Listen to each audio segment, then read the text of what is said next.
Good Sunday morning, and thank you for joining us right here on 12 News Today in AZ. I'm Emma Jade. I'm Allison Rodriguez, and today emotions will be high as tens of thousands of people from all over the country and beyond are gathering inside of State Farm Stadium this morning. It's all for a memorial service in honor of conservative activist Charlie Kirk. And we, of course, are bringing you team coverage from every angle. We've got it covered for you.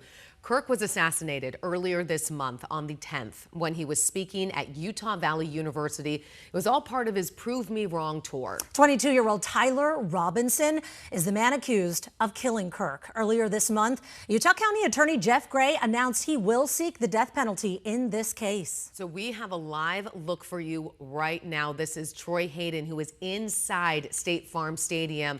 We are just a few hours away from today's memorial service. It's set to begin a little later this morning at 11 o'clock. Okay, so we will check in with Troy in a bit, but in the meantime, here's a look at some video earlier here. Actually, it does look like this may be live. No, this is video from earlier, just showing all the people lining up there, and you can see it just got very long as so many people were wanting to get inside of the stadium. And we are going to take you now inside the stadium.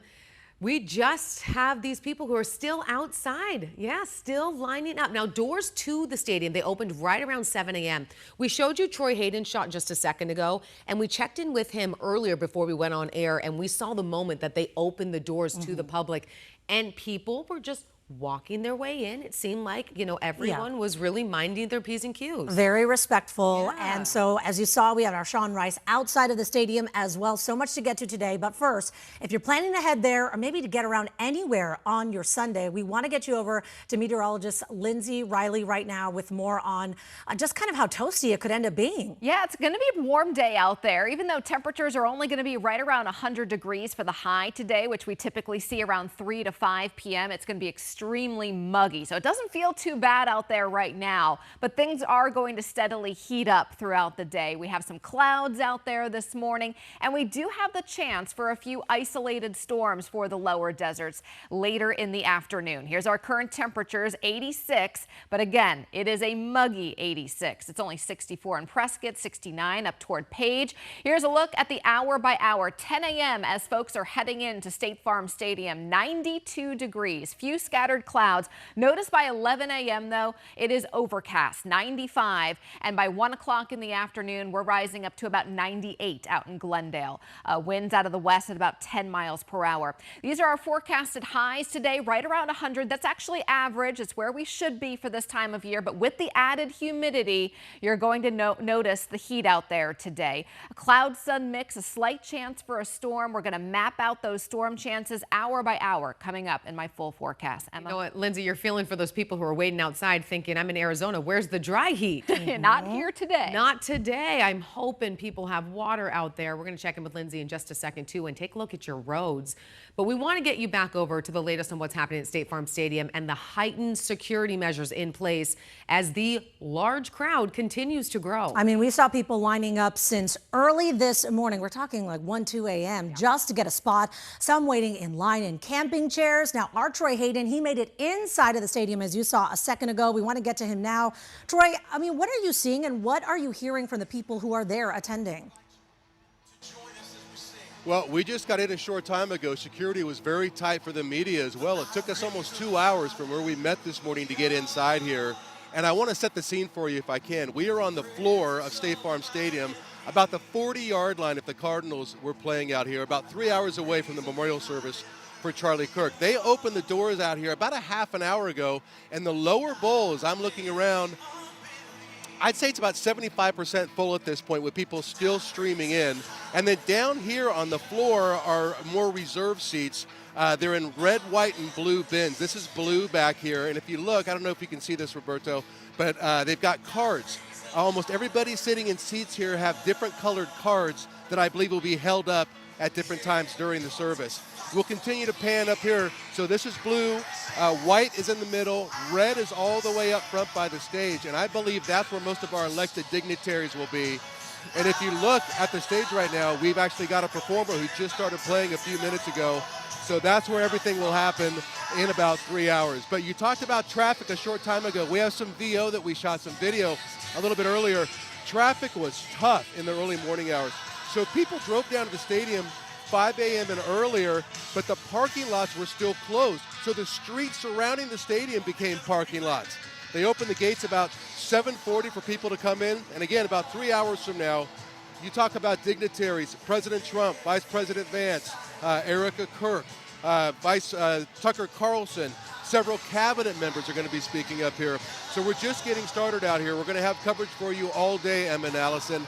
But as you said, everybody was very calm coming in, somber in a way, but there's also a sense of celebration and coming together, people smiling and hugging. So I think it's going to be a very interesting day out here. Question for you, because we were talking to officials earlier leading up to all of this. I know you had been just talking to Turning Point and everyone trying to get a sense of what today's going to be like. We are hearing they're expecting 100,000 people. How much can State Farm Stadium hold? And then where does everyone else go? What's the plan? So for a football game, they can get up to 73, I believe. But for something like this, so this is set up more like a concert. That whole back area of the stadium and all those seats that would be there are blocked off. So that's 63,000 people. So right next door is the Desert Diamond Arena where the Arizona Coyotes used to play. They're using that as an overflow if they get the 100,000. That's a lot of people. Again, there weren't 100,000 people here for a Super Bowl. So we'll see what happens and how many people they get out here. Right, and we know Glendale officials say they were being a little bit more conservative with that number. They actually think it's going to be a lot more than that, who registered as well. And so definitely going to continue to see how that all shakes out. Troy, thank you so much. We'll check back in with you in a bit. As we mentioned, we're monitoring inside and outside. We saw some of the large crowds outside of the stadium, plus on the roads as well. I mean, there were backups like we just saw there on the Loop 101 Cardinals Way. It's been very busy, but we want to focus on outside of the stadium. Yeah, that's right. We've got 12 News journalist Sean Rice, who has been there all morning long, taking a look at the people who are still waiting. Now, Sean, doors opened about an hour ago. In your guesstimation, how many people are still waiting to get inside? Yeah. Alice and Emma, good morning to you both. I do want to mention first, at 7 a.m. when they opened the doors, there was this cheer that just kind of rang out in this area right here in the parking lot of State Farm Stadium, showing there's some excitement level for people just hoping they can get inside. Of course, this is not a ticketed event. This is a first come, first serve basis. So where we are, here on the side of State Farm Stadium in a parking lot, there's one of two entrances, entrance 2 and entrance 3 as they have been labeled. And as you can see here, it's just a long line of people, pretty orderly, everybody extremely respectful of each other's space and just hoping for one thing, a combined effort that everybody can just get inside and experience this moment together. To answer your question, I would say 100,000 people is maybe an understatement or under what people may have been estimating. Obviously, as we mentioned, State Farm Stadium may only hold 60 to 70,000. There's, of course, Desert Diamond Arena next door as an overflow area. But just here on your screen, you can just see lines and lines that seem to go on for maybe a mile at this point. And just when we got here, there was a lengthy amount of street closures, and I think that was really because people were trying to find parking, and so it was really difficult to get here right now. But we did have a chance to speak with some people who are in this line. We spoke with a couple from Idaho and a couple other states as well, kind of in this area. And so that just goes to show, I think, people wanting to come here to Arizona to experience this as a community and do all they can to remember Charlie Kirk's legacy, as this has been labeled building a legacy here. So again, one of two entrants right here, and we just gave you a pretty good idea of what it looks like. Again, everybody has the same goal, and that is to get inside and experience this together. We'll send it back to you. Yeah, it is first come, first serve. And so once they hit that capacity, everyone will have to be shuffled not too far, thankfully, to Desert Diamond Arena. Okay, Sean, so how far away are you from that entrance? Can we kind of see how far back? Because it doesn't look like that line is moving at all behind you. Yeah, I'm going to have, if we can pan this way, that would be great. It might take a second. But as I walk over here, it's kind of pretty orderly as you get in here. Once you get to where I'm standing over here, it's when people kind of get an orderly line. And here is where you see really TSA-like security, bags out, or no bags are allowed, I should say, but everything out of your pockets and ensure that nothing nefarious gets inside. So pretty orderly, but it is moving extremely slowly, to answer your question. Yeah, I mean, here's the thing. Security is going to be very tight. They did tell everyone, do not bring any personal items. The only thing people allowed to bring this morning is a bottle of water, which will be good because we know it is going to be getting toasty. All right, Sean, thank you so much. We'll check back in with you in just a little bit, but we want to send you over to Lindsay Riley right now, also tracking the roads in this area. You said things, I mean, how are they looking now? I know they were bad just a little bit ago. Yeah, you definitely saw that ADOT camera out on the 101. Traffic slow getting off the 101. Although sensors on the 101 still look green, there are several closures of some side streets in the area. 99th Avenue between Glendale Boulevard to Ballpark Road is closed. On Cardinals Way, that is shut down from 91st Street to 99th Avenue. And Maryland Avenue is closed from 93rd to 95th Avenue. As of right now, again, the 101 sensors are green, but looks to be better if you exit 101 either at Northern or at Camelback. 91st Avenue, the north-southbound lanes there, that is slow. 83rd Avenue looks a little bit clearer. All right, Linz, we're of course going to stay on top of this as we get closer and closer to that memorial, which begins at 11 o'clock this morning, which you can stream on 12 Plus for free, by the way. So following the tragic death of Charlie Kirk, Americans have become divided over the movement that he leaves behind and some of the values that he stood for. Our Joe Dana explains. Where is the word democracy? I don't think the word democracy is in. He brought political debate to campus squares. I am pro-representative government. Okay. Charlie saw an enormous opportunity with what the left was doing on college campuses with the cancel culture. Chuck Coughlin worked with John McCain, two Republican governors, and runs the political consulting firm High Ground.